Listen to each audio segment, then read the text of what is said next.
etc., etc. And where is the origin of Six Sigma, how to identify the projects which are aligned to the business objective, and then we move to the steps called define, measure, analyze, improve, and control. So what is the deliverable, main deliverable of the define phase is the charter, project charter. So what are the elements of the project charter? If you are doing any project, not necessarily a Six Sigma project. So if you are doing any project, you should be having a charter for the project. So what is the charter comprises of? Charter has a 6 elements. One is business case. What is the problem statement? What is the baseline of the problem? And what is your target? Then if you achieve the improvement target, what will be the savings? Are the savings hard saving or soft saving? Then what is the scope of the project? What is my constraint CTQ or a secondary CTQ? And then the team based on the army model, and what are the timelines? That is very important. The charter is very important step of any project. So once we have an approval on the charter by a champion or a process owner, then we move ahead to check up, is my measurement system right? So we establish, or we rather have a faith that my measurement system is correct, and whatever I am getting as an baseline is an only process variation, not a measurement system variation. Why it is important to do the measurement system analysis? Because ultimately you are working on a process.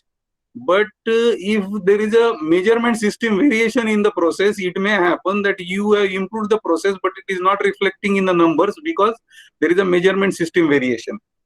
And after having established that my measurement system variation is within limit, so we also talked about the limits, that if my reproducibility and repeatability variation is less than 10%, then it is go ahead, green signal. If it is 10 to 30%, then it is an orange signal. In an orange signal, sometimes we go, sometimes we stop. And if it is more than 30%, you cannot proceed in the project. So you have to establish your measurement system first and then go for a project.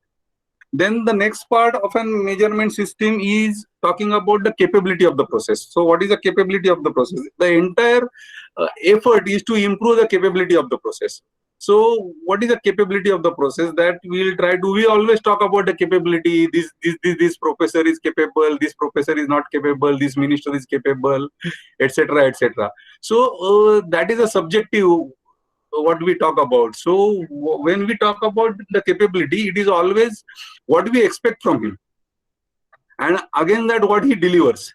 So we are trying to convert that into a numbers, and based on that the capability of the process comes.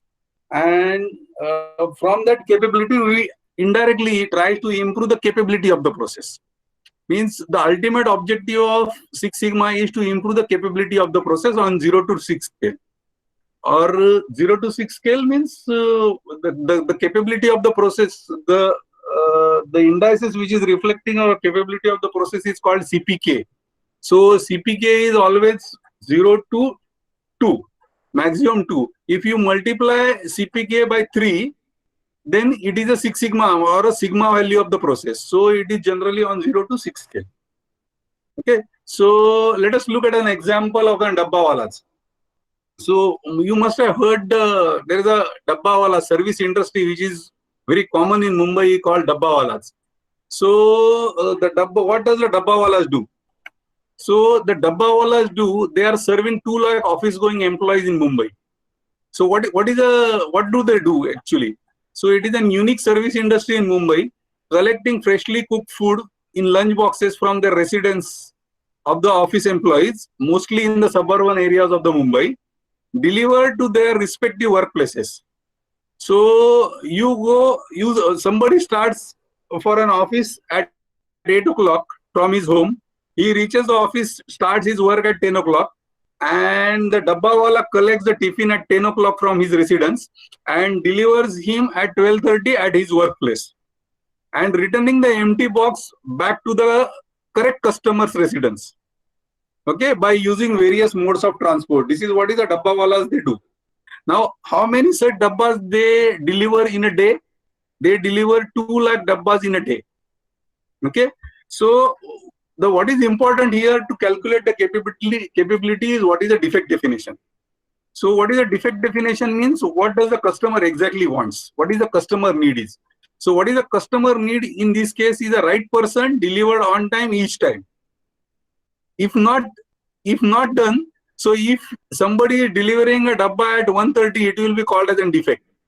Or if he is not delivering it to the right office or exactly the same location, will be also a defect.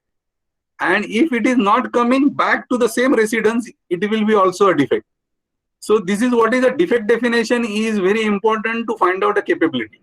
So if anything among this happens, we call this as a defect. So if not, it will be, if not the customer needs are not fulfilled, it will be called as a defect. So how many such defects or mistakes in total number of deliveries? So if they are serving 2 lakh dabbas, so how much are the defects during a day when they are serving 2 lakh dabbas? And based on number of defects, the performance is judged called as Six Sigma. What is a Six Sigma or a Six Sigma level of the process? So this is what is a table which shows that if the defects are now defects per million. So the Six Sigma is calculated always extrapolating it to the 10 lakh or million level. So if I suppose if the dabbawalas are delivering 2 lakh dabbas in a day, probably how many defects in a week? 5 days, Monday to Friday. So that comes to 10 lakhs, 1 million. So defects per million opportunities. That is what is the definition which is called as in Six Sigma level. So in a 1 million opportunities, there will be only 3.4 defects. And if there are only 3.4 defects, the process will be called as a Six Sigma process. The yield that time will be 99.9999. So if you are at level 4, your yield is 99.4. And you have 6,210 defects in 1 million opportunities. Now, it is very important.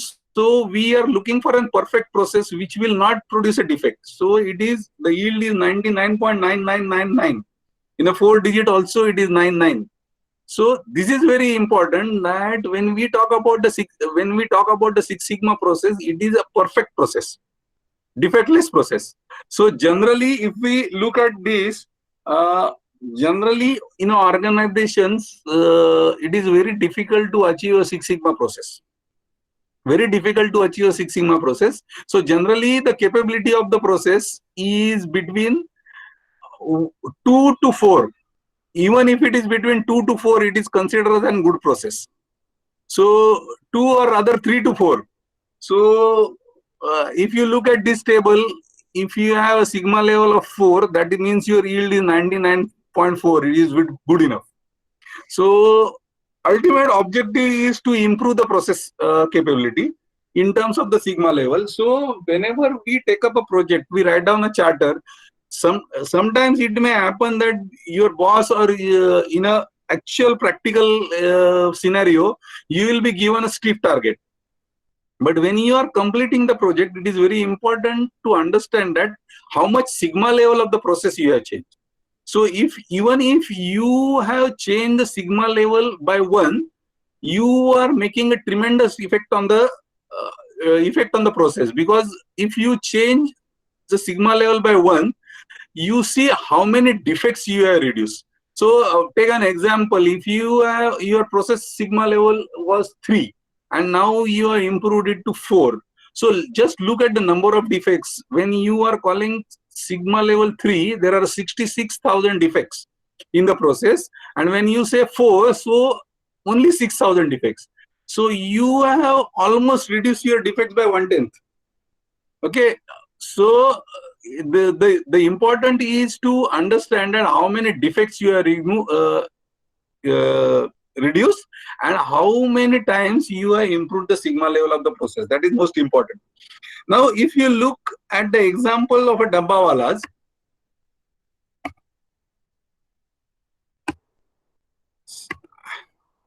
Sorry, hang ho gaya.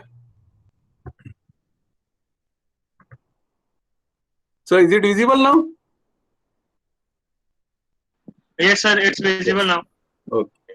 So if you look at the background of the Dabbawalas, so the education, those who are working or serving in a Dabbawala industry, the education of the employees is just 5 to 7 standard. They speak only a local language, which is Marathi. They don't understand Hindi. They are not able to read even English, a few words, etc. Then what is the secret of their success? If you remember, Prince Charles has come to recognize these Dabbawalas where the sigma level is beyond 6. Means the defects are very less and the yield is 99.9999, like that. So what is the secret of their success? The secret of their success is a process. So always when I say sigma, the trust is on a process. So we generally say the people are not educated, they are not, they don't know, etc., etc. But even then, the Dabbawalas, they have such a type of a people. They are educated only to 5 to 7 standard, only speak local language. Even then, they are able to produce, or they are able to operate the process at 6 sigma level or a perfect level. What is the secret? Is the process. So the thrust is on a process design. So your process has to be very perfect. So even a fool cannot commit a mistake. Foolproof. We always call it as a foolproof process. So even a fool is not able to do any mistake. That is what is the secret of any improvement. So if you want to improve any process, it has to address. When you are changing your CTQ from certain level 95 to 97, it should not be administratively improved. It should be deal with the process or a system. So you have to change somewhere a process or a system in an organization so that you are achieving this improvement. That is most important. So secret of Six Sigma is thrust on the process, not the person. Not blaming a person, but a process. So this is about a defect level. So if your data is discrete, means countable 1, 2, 3, 4, because Dabbawala is a number. So how many defects? 8 defects out of 2 lakh. If your data is continuous, then there is another process by which we can calculate the capability. So if that is the case, if data is continuous, we try to find out how many sigma levels it is occupied between my average to an upper specification limit. So it is simply my upper specification limit minus my average divided by standard deviation. So how many standard deviations I am able to accommodate between my average to upper specification limit or a lower specification limit. Wherever it is low, that is considered as a sigma level. Now, why this methodology is called as a Six Sigma methodology is, you can see a picture on your screen. The upper picture is of a normal defects, or which is what is called as a normal curve. So we always talk about is my process between plus minus 3 sigma, standard deviations, etc. So thrust of an Six Sigma is not between plus and minus 3 sigma. The thrust of an Six Sigma is to have 6 standard deviations on one side instead of 3. So when you can achieve this? So you can achieve this only when you are reducing the variation in the process. So if somebody asks you what is Six Sigma, so it is about reducing the variation in the process. So consistency is the most important point. If you recall my story of hare and tortoise on the first day. So what is important that it is the hare wins the race, but it is important that hare wins the race on a consistent basis. So the process improvement is consistent. So sometimes at 10 minutes and sometimes at 2 minutes is not acceptable in Six Sigma. So that variation has to be minimum. If that variation is minimum, the standard deviation will be minimum. And if the standard deviation is minimum, you will be able to accommodate more standard deviations on one side, improve the capability of the process. So whole thrust is on improving the capability of the process or reducing the variation in the process. So this is how, if there is a more variation in the process, it is likely to produce a defect, and if there is a defect, your capability of the process goes down. So this is how it looks like.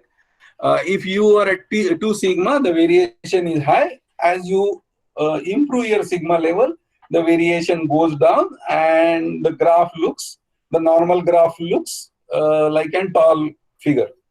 Okay. So once you have that capability of the process, it is about linked to parking a car. So if you have a car and if your car is so wide, you will not be able to park that in the garage.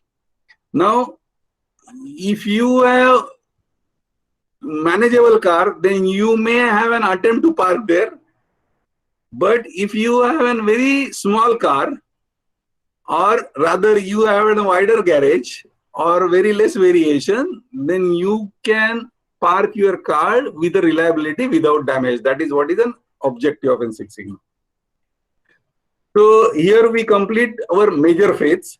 Let us move to analyze phase. So what we are doing in a session 3 today is basically basic statistical tools, how to find out the root causes of the problem. So we'll consider basic tools and also go for an failure mode effect analysis, which are very simple one. So it is not a rocket science. The Six Sigma methodology is not rocket science, but it is an systematic approach for any improvement. You document that process, you document everything so that it is available for a next generation or tomorrow to look at what went wrong. So let us start with an session 3rd, which is called as an analyze phase. So far we were talking about only y. So we talked about an equation y is equal to fx 1, 2, 3, 4, 5 m. So far when we were talking about the define phase and measure phase, we were talking only about the y. Now once we freeze that y, now we are moving towards the x's. So far we have not discussed anywhere what are the reasons, what may be the reasons, only in the process map. But otherwise we have not talked about it. So now we are talking about what are the reasons, what are impacting my y. What are the x's which are impacting my y, and we will try to give numbers to that and strengthen that, so that we say that yes, this is a statistical tool by which I am screening these x's and these are my critical x's. So what factors can make a difference? That is what we are trying to find out. Then what is the root cause of the problem? That too on a number, not on an intuition basis. And can I predict the output? Means can I establish the relationship between my y and x? And if I am able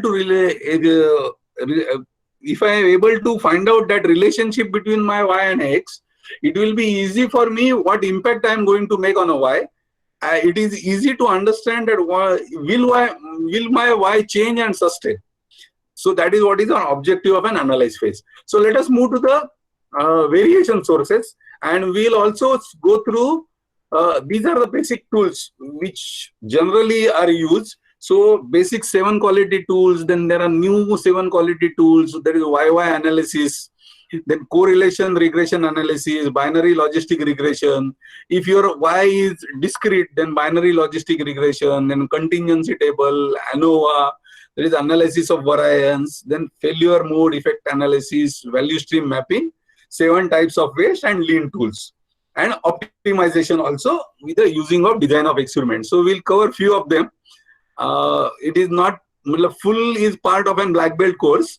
So we'll go through few basics, and then I think you will be able to complete your project, because 95% of the projects are completed using a basic 7 QC tools. So let us move to the basic 7 QC tools.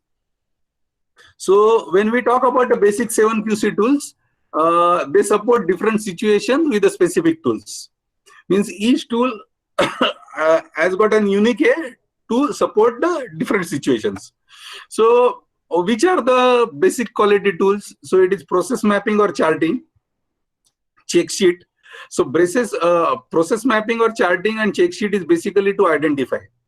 Then stratification, Pareto analysis or histogram is to prioritize. And then sixth, brainstorming cause and effect and control charts, scatter plots, etc. is analyzing and communicating. Okay. So if you look at Dr. Keiro Ishikawa's statement at the below, he always says your 95% of this problem gets solved by these 7 QC tools.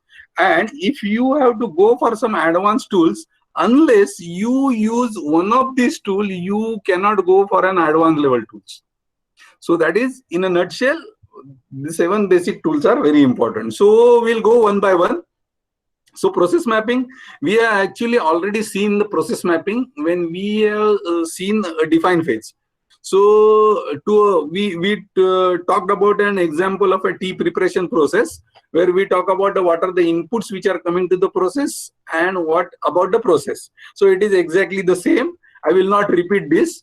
So why we do generally a process mapping? What is the actual process versus documented process? So theoretically, something is written in a documented process, but practically the operators who are operating the process are operating it differently.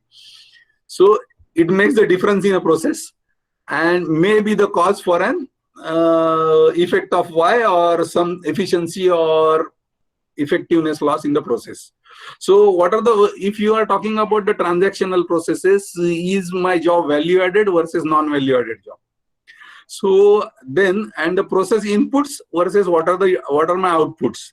So basically, when we talked about, there are 2 ways you can improve a process. One is what is happening to the process, means actual process or value added process, etc. And the second thing, what are the inputs which are your process may be perfect, your technology gives you a good process, but it may happen that the inputs which are coming to the process are bad and affecting the output of the process.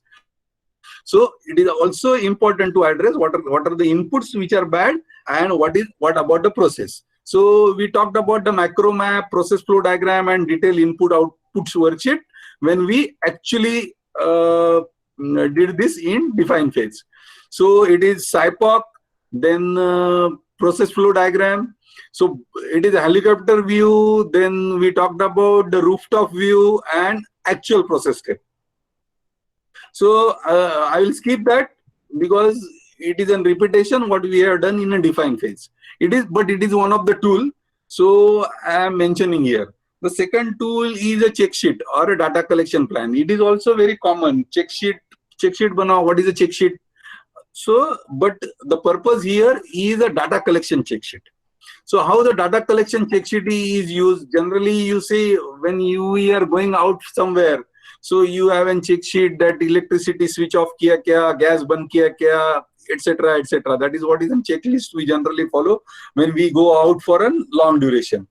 So this is also typically when we are having a bath, we check whether I have cleaned my ears, neck, feet. It is now very important in a corona environment that whether we have cleaned everything or not. Now, the purpose here of a check sheet is a data collection check sheet. So simplification of a data gathering, you can very well say. So provide preliminary summarization, provide a basis for statistical analysis. So let us look at an example. If there is a garment industry, so let us look at your slide. So in a garment industry, there are rejects produced for a shirt. So one wants to, the owner or the process owner wants to understand that where my rejects are on the shirt. So he is just mapping your process. There are 3 different types of rejects, which is called as a flaw, tear, or mark.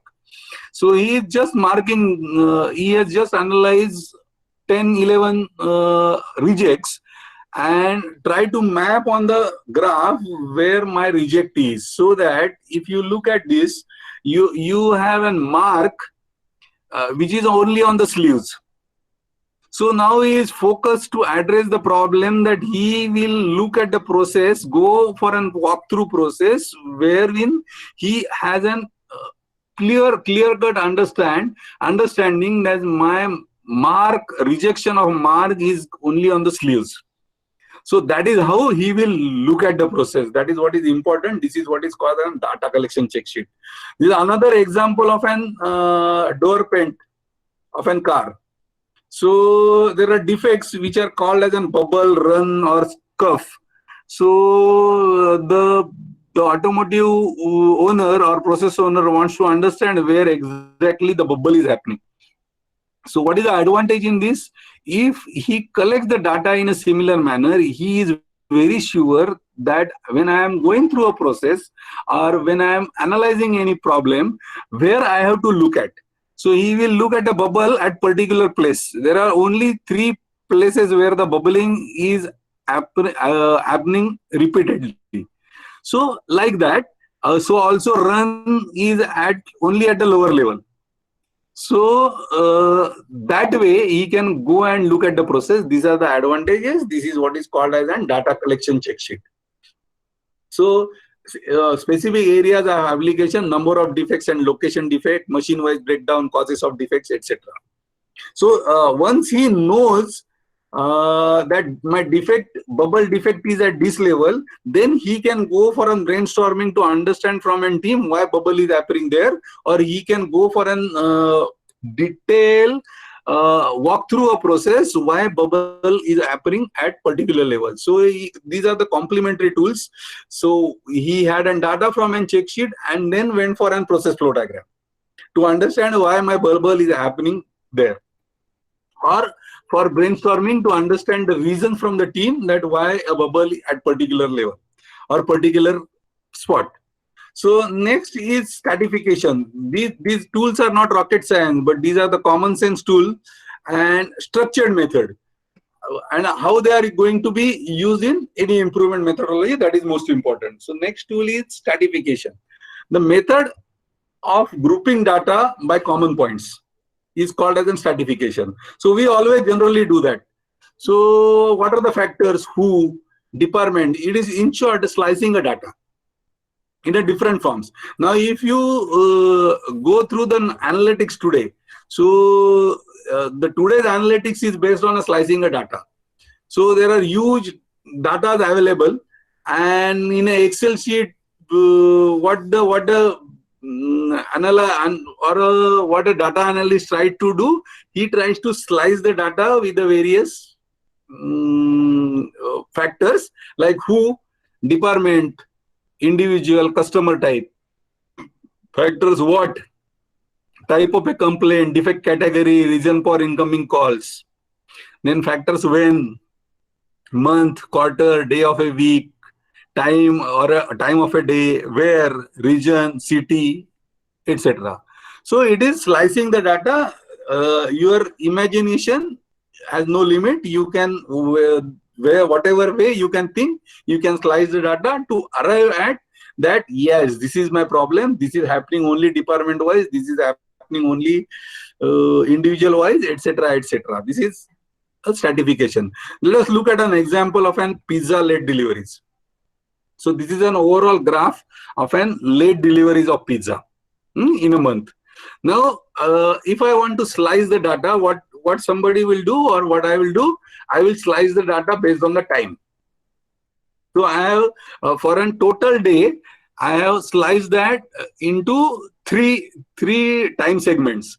One is I start my pizza house at 12 o'clock, so 12 to 4, 4 to 8, and 8 to midnight. So probably if you look, after slicing, you realize that most of my deliveries are after 8 o'clock.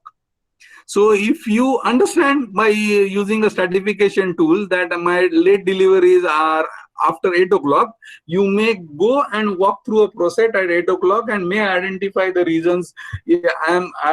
My people are less, or there are many number of orders which are coming at after 8 o'clock.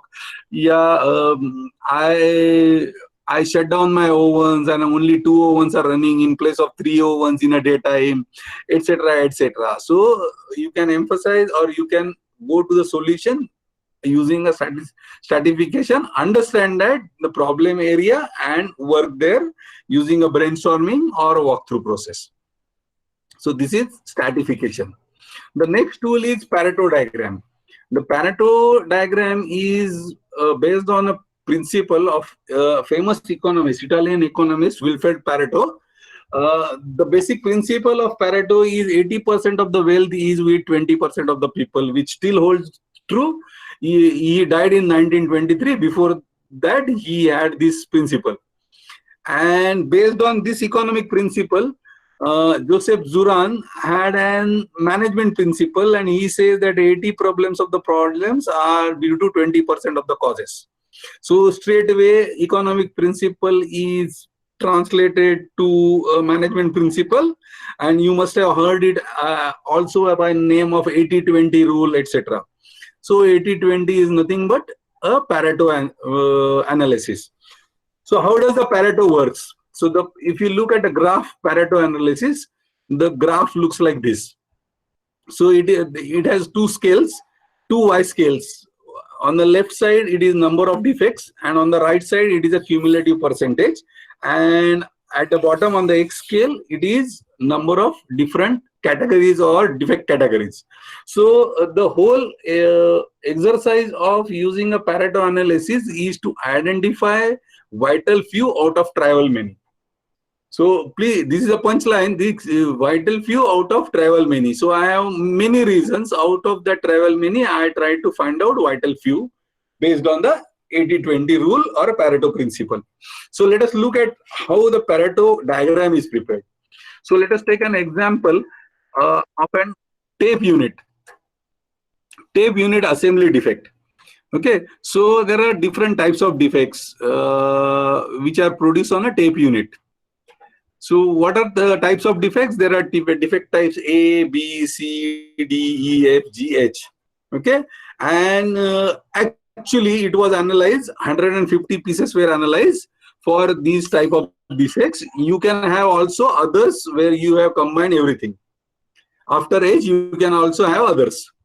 Okay, so if I say, so out of my 150, there were 70 defects due to defect category A, which is unit surface having scares and scratches.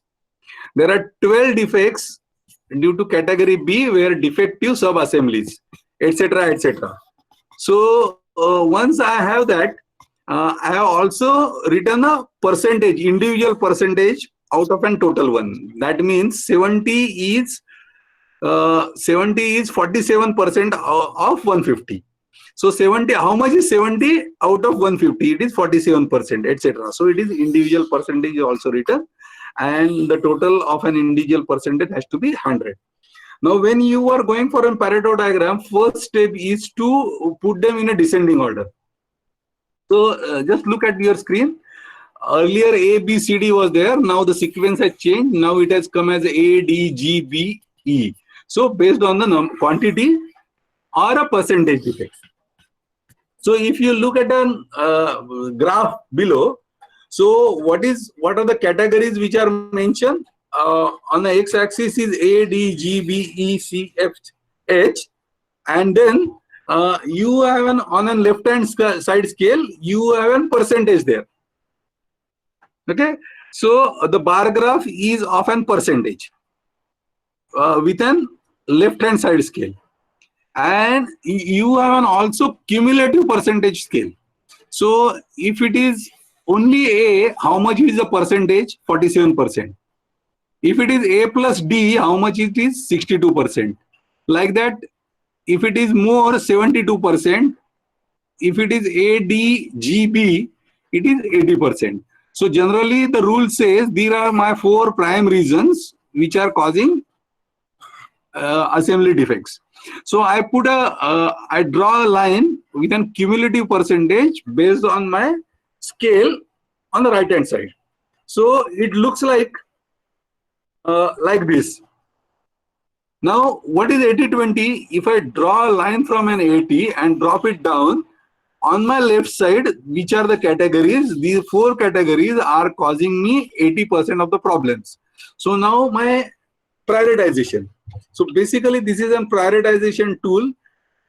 Identify vital few out of trivial many. So my focus will be again on to identify why A type of a defect or why D type of a defect. Now if you look at, this is also a quantitative tool, wherein I will come to know that if I reduce my defect A, how much will be my improvement? So if you look at the defects, total defects, my 50%, 47 is close to 50. So I understand that my 50% of the defects are only because of category A.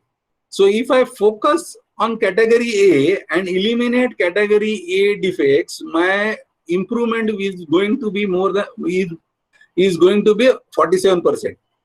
So that is how you have to prioritize your work. It is not that you have to work it smartly, not that you keep on or you address each and every issue. So you are prioritizing the issue and then working on the same is a Pareto diagram. So this is how Pareto diagram is drawn.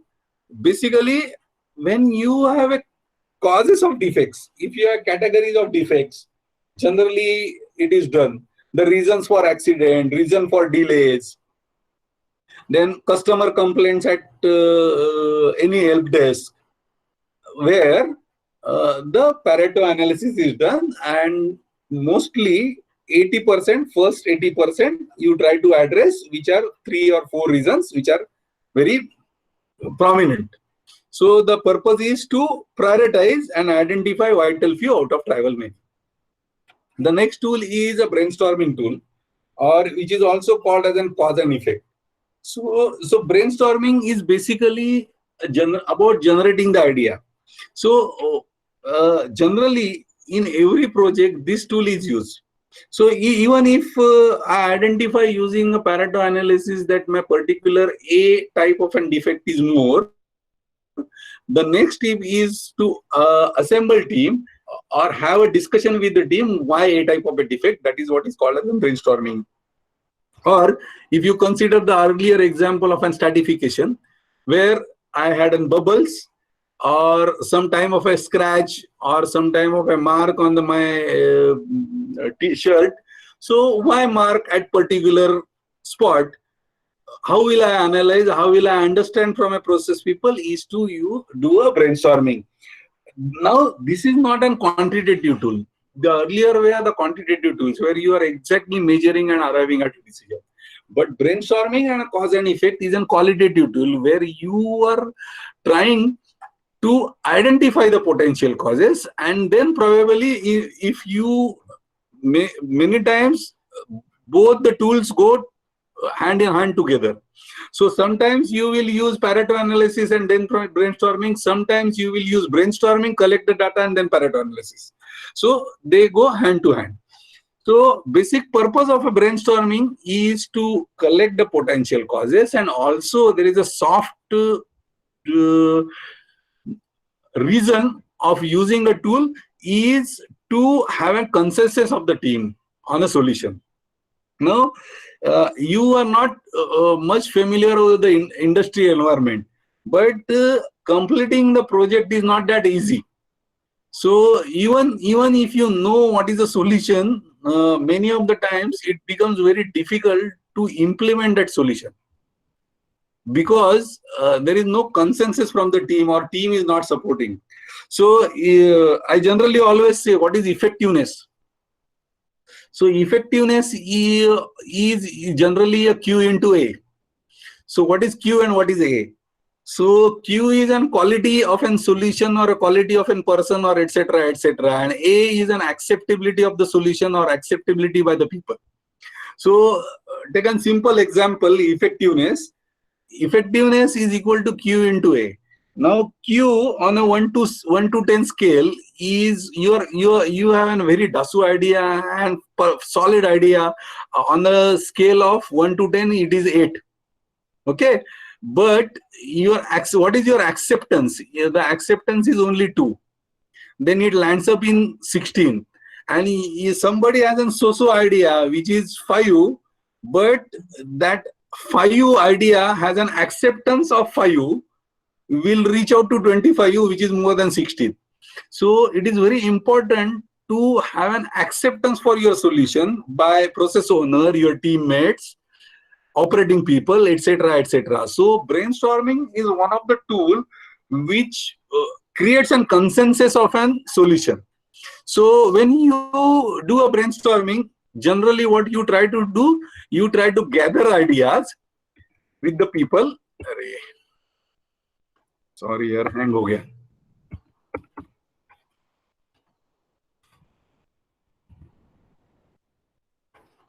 एक minute, hang हो गया. I think I have to stop sharing.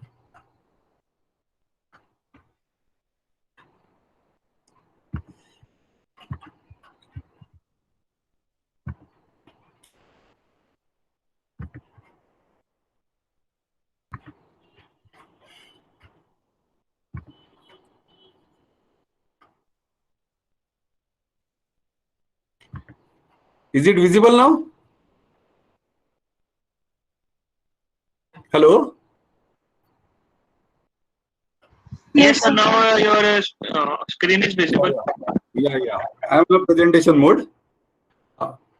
So when you are doing a brainstorming, we don't jump to a conclusion that this is bad idea or something like that. The whole purpose of brainstorming is to collect the ideas. So do not jump on a conclusion. No idea is treated as a stupid idea at this moment. Generate quantity, and then you can screen. So basically it is for collecting the potential access for a problem. Then imagine freely. One must have a safe climate for idea generation. It is not like that ki production manager is sitting or HOD of the plant is sitting and he is only speaking and he is influencing people to in the different direction. So the safe climate for idea generation is important. Then free association, encourage fruitful ideation. Then means the atmosphere has to be very friendly so that people come out and speak. And very importantly, the build on ideas. So people must be attentive so that what other participant is saying, so that he can build on that idea. That is what is most important in brainstorming. So how the brainstorming is generally done? Generally, it is done in a round robin method. Means you have 10-15 people assembled from various sections of the operating plant. Then each member in rotation will be asked idea. So it is not like that the head of the department is sitting or a production manager is sitting. He only will give idea. So one person will give only one idea at a time. So each member in turn will be asked what is his view on this, or what is the potential reason for this, and then we collect those ideas, and then with the next day we screen those ideas. So there is a different called is wildest idea or reverse thinking brainstorming. So think it differently. So innovation, think it innovative, may think it in a wildest or reverse thinking, etc., can also be put in round robin method. So there is a third category.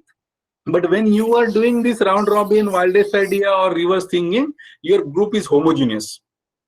So people are outspoken, they know each other, so they will complement each other. ऐसा नहीं, ऐसा करना चाहिए, ऐसा हो सकता है, etc., etc.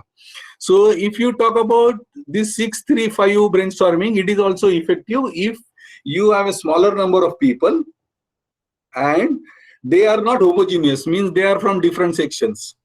They are not coming up as a team, and you want to collect the idea who is from a central technical services, who is from consultant, or etc., etc. So probably if they are not in a homogeneous group, people will not speak out. That is why 6-3-5 is used, where there are 6 persons. Each of the person will be given one paper and 5 minutes to write down 3 ideas. And once he writes down 3 ideas, the paper will be circulated to a next person. He will look at the 3 ideas and write down some different ideas. That is where the communication will go up and you will collect the ideas. So it is also one of the effective ways when people are, the atmosphere or the culture of the organization is not homogeneous or team supporting, then you can have this type of brainstorming. So ways of effective brainstorming is given everyone a chance to speak. Do not criticize idea, encourage idea. This is what is an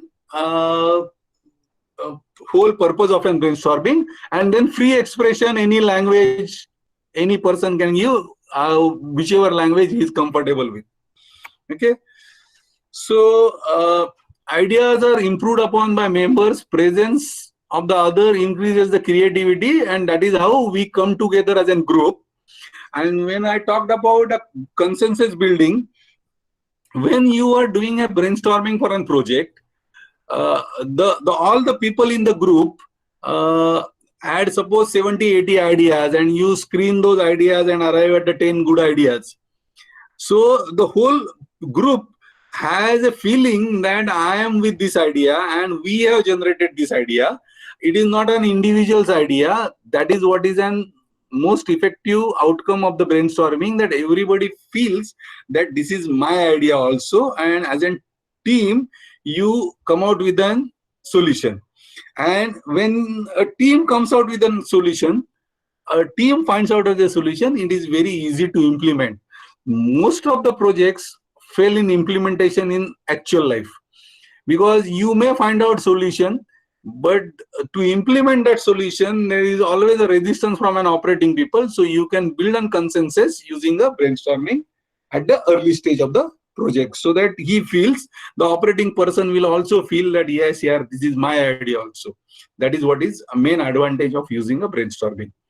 So even you know the solution, it is better to go through a brainstorming route to build up the consensus for implementation. That is very important. When to use brainstorming, find out the solution on a specific problem. Okay. So once you have all the reasons, the next step is to put them in a cause and effect diagram. So what is the cause and what is the effect? So that you must be able to understand. So now cause and effect diagram is also called as a fishbone diagram or an Ishikawa diagram. The Japanese scientist Ishikawa, who has designed this, that is why the name also is called as an Ishikawa diagram. So what is the effect and what is the cause? The rooster crows and the sun rises, or the sun rises and rooster crows. So what is the effect and what is the cause? That you must be able to understand, and you link that cause and effect, and it is only about linking a cause and effect and cause. So if you are typically in a manufacturing environment, you can slice them. There's a stratification. You can, what are the policy reasons, what are the place, what is the provision, pattern, procedure, or people in a transaction environment. If you are in a manufacturing environment, then about the person, machine, method, measurement, material, or mother nature, or an environment. So it is either 6P or 5M and 1P in a manufacturing environment. So once you have collected all the potential excess, you categorize them using, these are the guidelines. Not necessarily you have to do it like this only. You can have separate categories also, which are different than machine or method. Okay. So these are the few examples of a poor housekeeping. So if I say poor housekeeping, what are the machine reasons, what are the man or a person reasons, what are the method reasons, and what are the material reasons. So this is a typical example where you try to also say, when I say poor housekeeping machine, basically it is due to leakage. So why leakage? So you keep on asking why leakage. So this is my first stage X. So what is why leakage? So what I have done, I have converted that cause into effect. So it goes into effect cause relationship. So earlier first stage is a poor housekeeping, is an effect. Why X is leakage. Now I am putting that leakage as an effect. Why leakage? So due to hole, due to corrosion. So why corrosion? Poor maintenance. Why poor maintenance? Because there is no system, etc., etc. So you have to keep on asking that and configuring that cause effect relationship to arrive at a root cause. So this is also one of the example where categories are not man machine. The categories are different. So conflict at a workplace. So what are the boss related reasons for a conflict? What are the self related reasons for a conflict? What are peer group reasons for a conflict? Or what are the subordinates reasons for a conflict at workplace. So you identify that. This is how it goes up. So the next tool is histogram. The histogram is a graph that displays the distribution of data or presenting the variation in the data. So basically it is a bar graph. It gives you three constituents, that where is the center, width and overall shape of the graph. So what are the example? Height of an adult male in the city, weight of a 15-year-old boy in the town. So mark obtained by 50 students in the math test class. So runs scored by Virat Kohli in IPL from 2016 to 2020.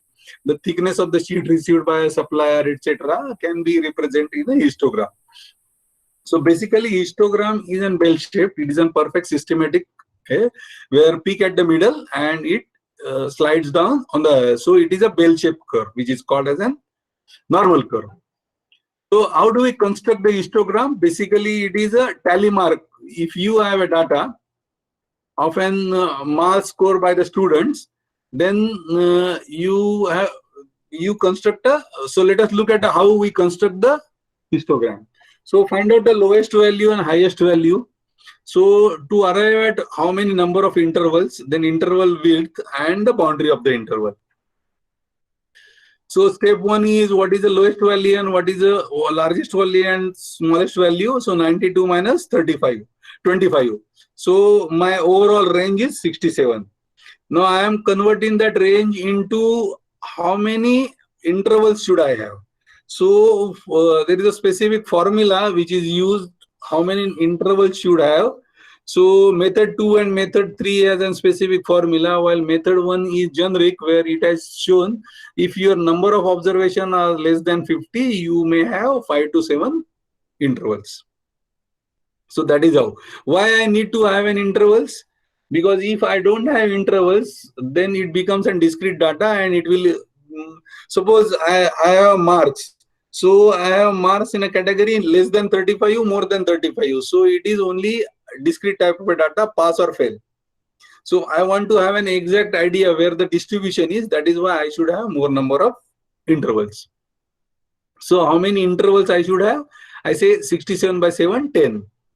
So हर एक कितने का होगा? So it should be 20, 29, 30, 39, like up to 90 to 99. Then I have a frequency. How many times this is occurring in this this category or this 20 to 29? How many times?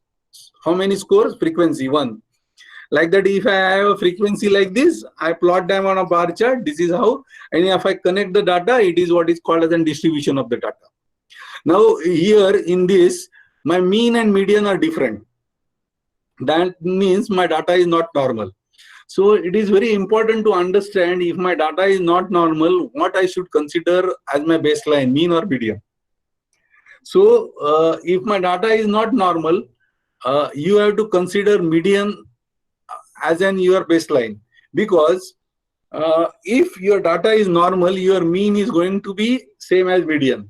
So generally, when anybody we usually look at what is mean, or we talk always in terms of the averages, but we don't look at that. How is my process? Is my process normal or not normal? But if we consider median, it covers everything. If my process is normal, the mean will be equal to median. And if my mean is not equal to median, that means my process is not normal. The median is a correct picture to represent the data set. So generally, it is better to consider what is the median of the process. So few different shapes in a histogram. So you can see on the left top. So there are two processes which are operating. If suppose output is coming from two machines, and the probably it will have a distribution like this. So on the right bottom, if you have an outliers, it will be clearly visible that many of the times it is on the lower side, but sometimes it is on a higher side. So you go and analyze that reason, which is called as an outlier in the process. So the next is graph charts, run pie chart. or scatter diagram, etc. So it is a representation. I will run through this because you must be aware about all these graphs. So it is a simple graph, then bar graph, pillar graph, it is called as. Then if you put those pillars on a different direction, then it is called a bar graph or a pillar graph. So column, pillar or a bar graph. So this is all available nowadays in Excel. So it is very easy. This is the belt graph. Now what does the belt graph mean? So belt graph has an also stratified of an your total A. So if I am doing a total, how many total QC programs I am doing, and out of those total QC programs, how many for school, how many for offices, how many for appreciation, and how many in-house. So ultimately, if you are increasing your number of programs, you will also be able to understand using a data that where I have increased. So you are able to see it. They go red has increased a lot. So in-house programs has increased a lot. That is what you can understand by using a belt graph. Then a pie chart, then a compound graph, what we have already seen as an Pareto analysis. Then there is also a radar chart to record your before and after score. So how much is before and how much is after. This is what is plot on a 360 scale. What is the before score and what is the after score. So where is the difference? And you will be able to appreciate that difference, that the topic in a graphs, the difference is more, so improvement is more. While topic cause and effect diagram, there is not much improvement in the scores, like that. So the very important is the scatter graph. So we generally talk about in an operating plans, we talk about the relationship between X and Y. So when my X is continuous and Y is continuous, I try to find out a relationship visually using a scatter plot. So typically, if you look at the graph which is on the left top corner, when I increase X, my Y is increasing. That is what is typically seen. When I say, if I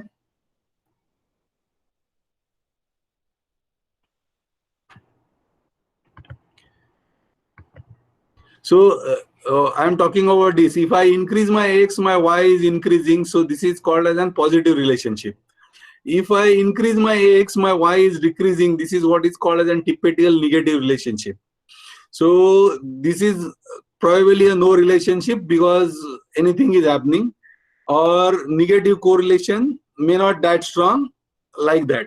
So based on if my X and Y both are continuous, I try to find out that relationship which is visually using a scatter diagram.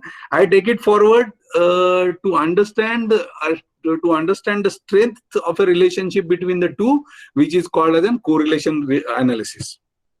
And once I know that my parameters has a relationship with my Y, I take it forward for a regression analysis. So typical examples are cutting speed, moisture content, and thread elongation, etc., etc. Okay, so we come to a next set of tools, which is called as the new 7QC tools. These are originated from Japan, and I'll be explaining only a tree diagram in this. So let us look at a tree diagram. So it is basically same effect and cause relationship. So we'll try to build up on an effect and cause relationship. So simple. What is the effect? Car stopped at a signal, could not start. Now, why? Now there can be either or. So it may be the both has happened to create that event, or one of them has happened to create that event. This or and this or has happened to create that event, or both has happened to create that event. It may also happen like that. So why my car stopped? There are probably two reasons: no petrol or my problem with the engine. So the petrol is evident. So there is a problem with the engine. So what is the problem with the engine? Engine seized or no combustion in the cylinder. So why? I am asking again why? Why? So no combustion in the cylinder. Why? If I found there is there is a clear-cut evidence of an no petrol, I ruled it out and go on investigating the other route of the branch. So that is why it is called as a tree diagram. So why no combustion? Air fuel mixture incorrect. Why that? Air supply inadequate. Why air supply inadequate? Choke set incorrectly. So why choke set incorrectly? There is no SOP. I am coming to a system or a process. So ultimate objective of asking why is to come to a system or a process which will set right and my car will not stop at the signal. So this is what is called as an tree diagram. It is similar to why analysis. So simply to tell you, don't take it seriously, but it is a story from an Ramayana. So there is a war between Ram and Ravan was killed. Why? Because Ravan kidnapped Sita. Why Ravan kidnapped Sita? Because Ram and Sita were staying in a Vanvasa. Why they were staying in a Vanvasa? Because Kaikeyi, the stepmother of Ram, ordered so. And Kaikeyi had why she could order and King Dashratha could not say anything? Because Kaikeyi had an Vardhan from King Dashratha that you ask any three things, I will give you. So why Kaikeyi could get that Vardhan? Because Kaikeyi saved King Dashratha by inserting her finger while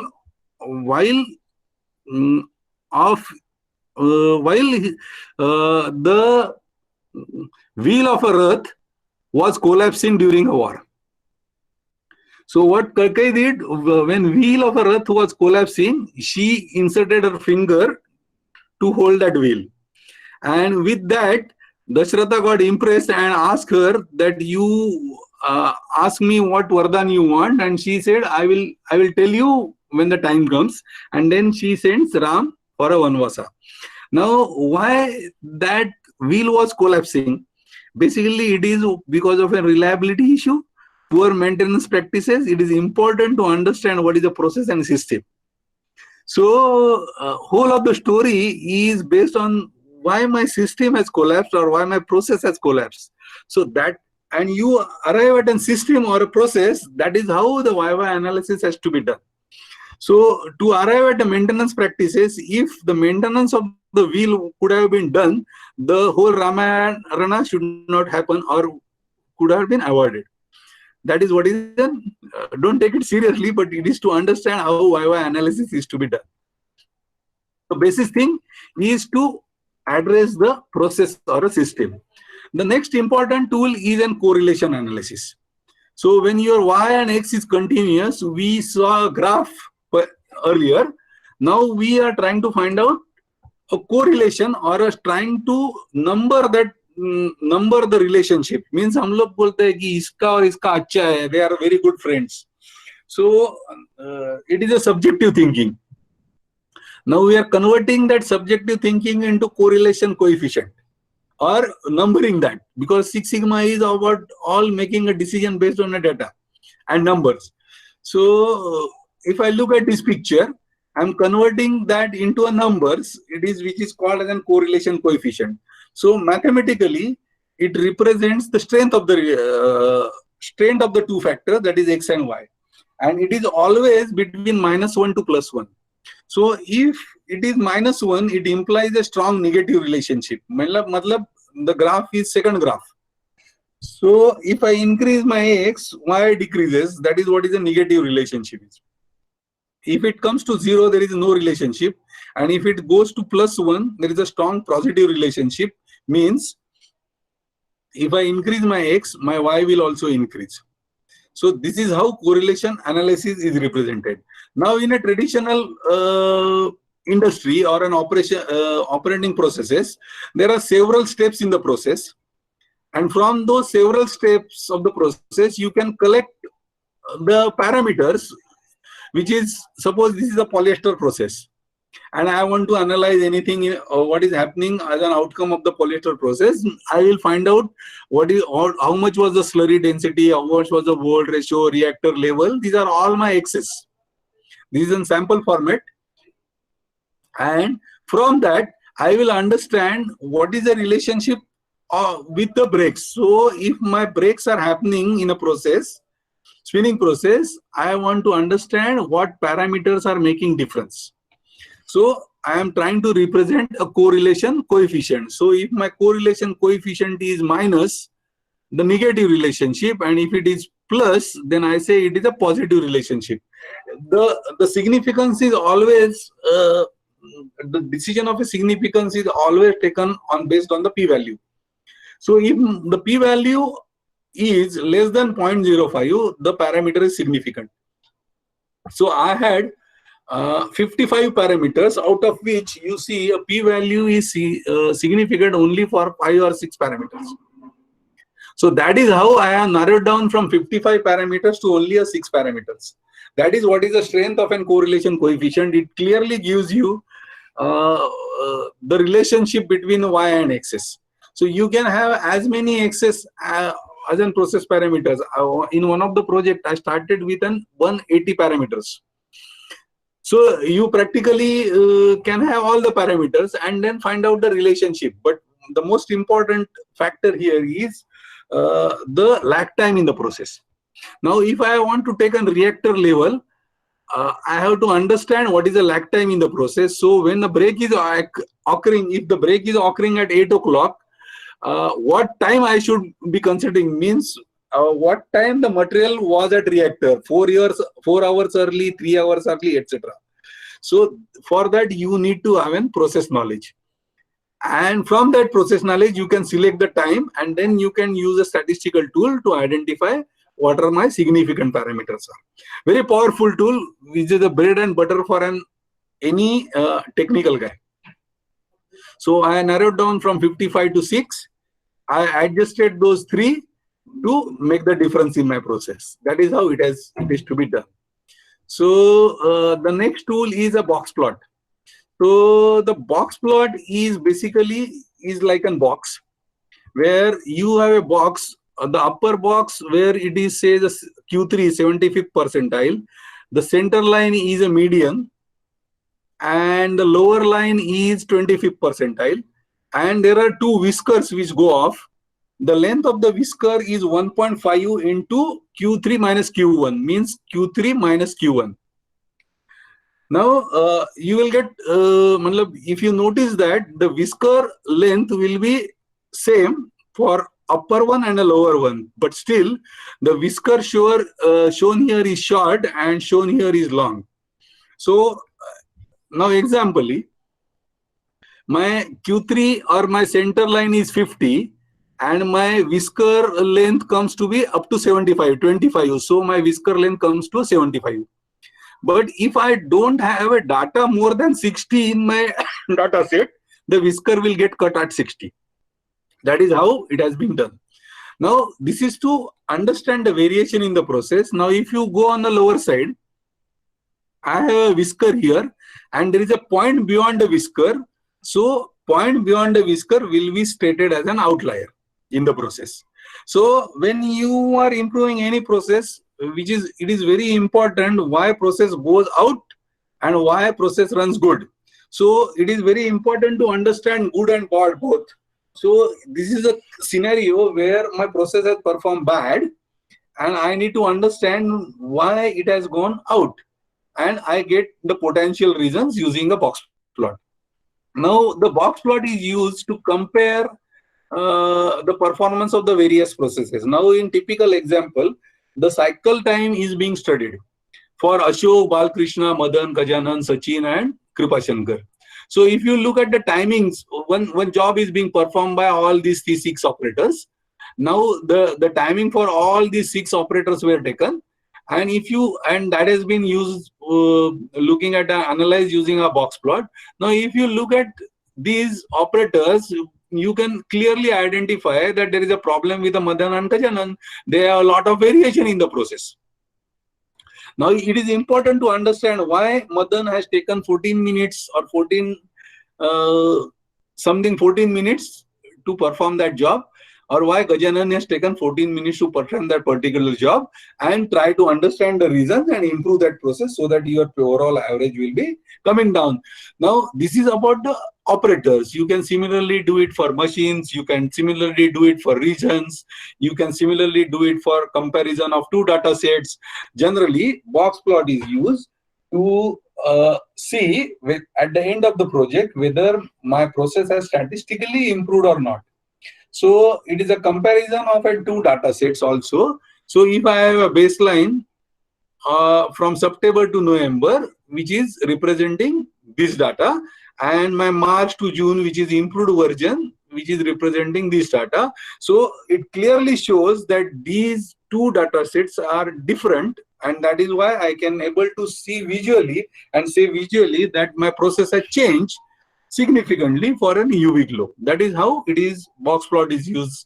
So this is again a visual inspection, or subjective, maybe subjective. If they are overlapping, then I go to hypothesis testing and understand that whether I have improved the process statistically or not. So coming forward to a failure mode effect diagram.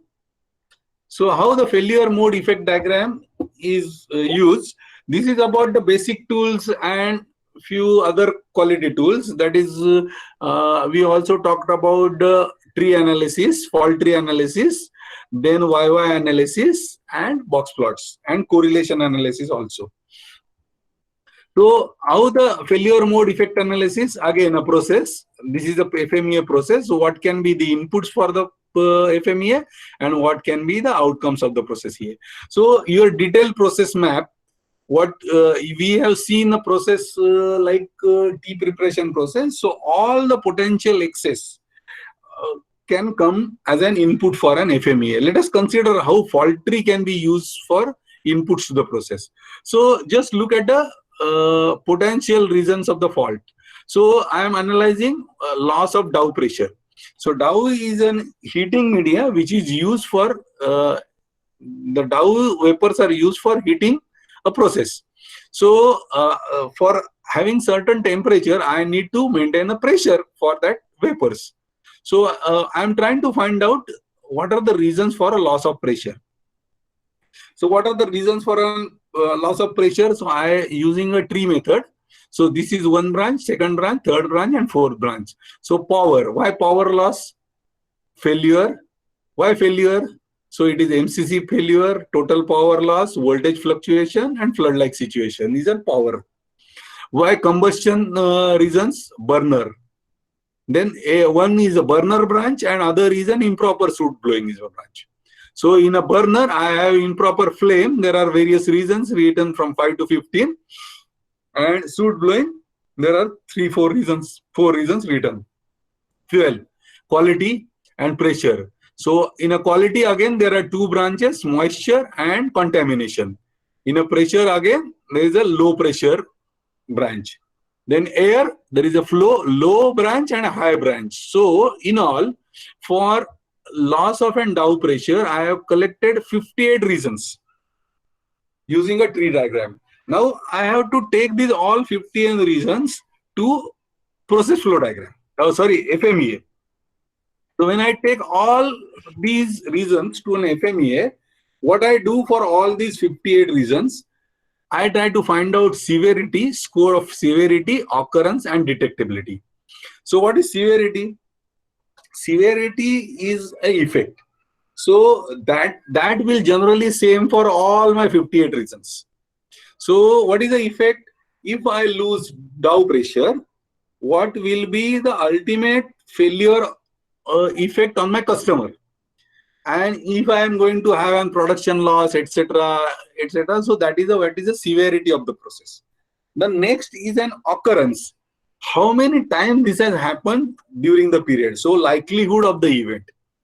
And third is an detection. So what is the probability of the detecting that my pressure is going low? So am I able to detect that using any method so that I understand that my pressure is going low and I have taken corrective action on the same. Now if I multiply all that, there comes an RPN number which is called as an severity into occurrence into detectability. Now, severity on the scale of 1 to 10, occurrence on the scale of 1 to 10, and detectability also on the scale of 1 to 10 gives me an RPN number. If my RPN number is high, that means that is an area, concern area, where I have to have some action plan ready to reduce that occurrence or detection. So if I do that, probably my severity or loss will not occur or the event will not happen. That is how the approach is being done. Again, I have 58 regions. I give them a number called RPN number and I screen them, and I will act only on a few first 10, etc., prioritizing by FABA. So how the number is given? So there are different guidelines which are given for rating a severity. This is on 1 to 10 scale. So my 10 is bad and 1 is good. So this is what is a severity. Now this is subjective English. You have to translate that English. Otherwise, it is also that few organizations have that severity on based on the effect, financial loss.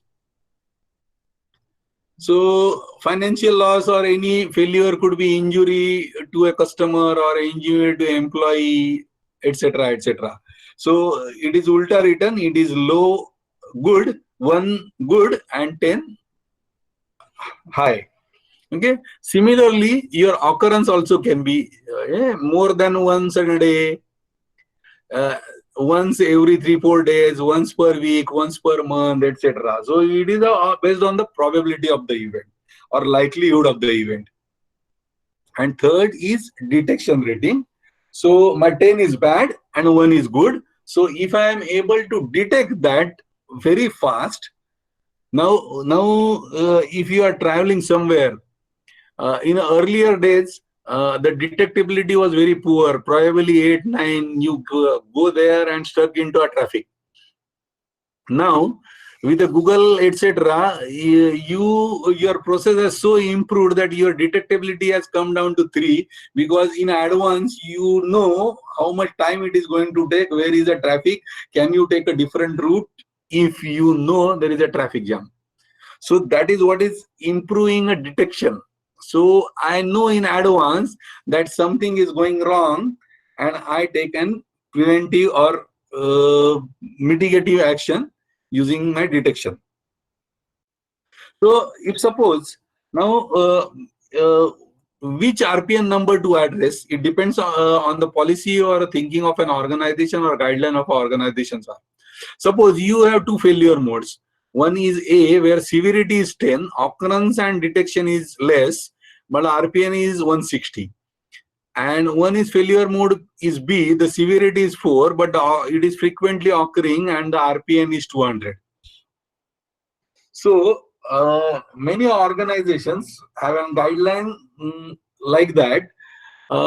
Your RPN number, highest RPN number and severity more than 7. Like that, because the severity effect is on a customer, and if it happens, it rarely happens like flood, but if it happens, it is going to have a very major effect. So let us address that also. So it is depends on the organization and guidelines by an organization. So this is how it has to be done. You have 7 effects. So severity, occurrence, detectability, you do some action and try to reduce that occurrence and detectability. Generally, effect of the failure remains same in terms of severity. So just consider the first reason, where earlier the severity was 6, 7, and 8, and RPN was 336. Now it has bring down by reducing the occurrence and improving the detectability. The severity remains same. That is how it has to be done. Generally, the focus is on reducing the occurrence and improving the detectability. So that is all for the day today. Any questions?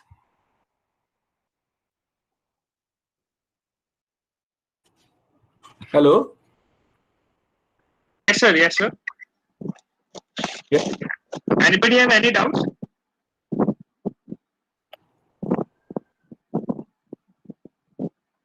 Anybody have any doubts?